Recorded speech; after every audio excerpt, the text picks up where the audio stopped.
Hi, Williamburn scholars and families. We hope you're all doing well. I'm Mrs. Walgenback, and I would like to read a story to you today. It is called How Deep is the Sea by Anna Milbourne and Serena Riglietti. Okay. Pipkin was a very small penguin who was always asking very big questions. How big was a dinosaur? Does chocolate grow on trees?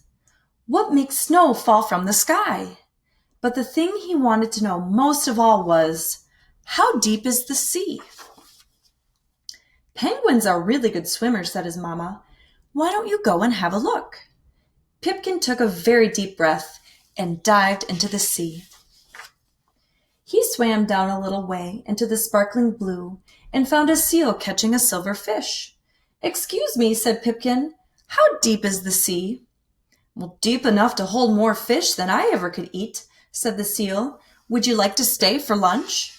Sorry, I can't stop now, said Pipkin.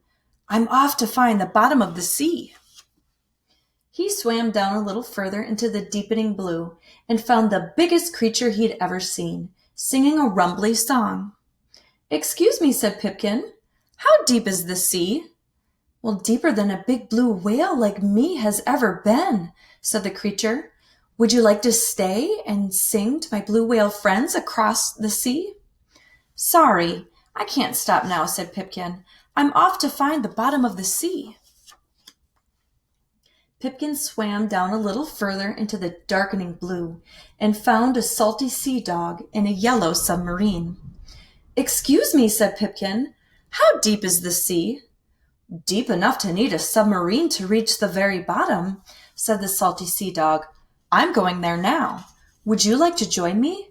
Oh, yes, please, said Pipkin. The submarine took them down and down and down to where the sea turned night black, and there was no one else around. Then, one by one, twinkling lights began to appear. All kinds of wonderful lit-up creatures were swimming around in the dark. Excuse me, said Pipkin. How deep is the sea? Deep enough to have whole mountains at the bottom, said one of the twinkly creatures. Look! And sure enough, just below was a range of towering mountains. Is this the very deepest part? Asked Pipkin.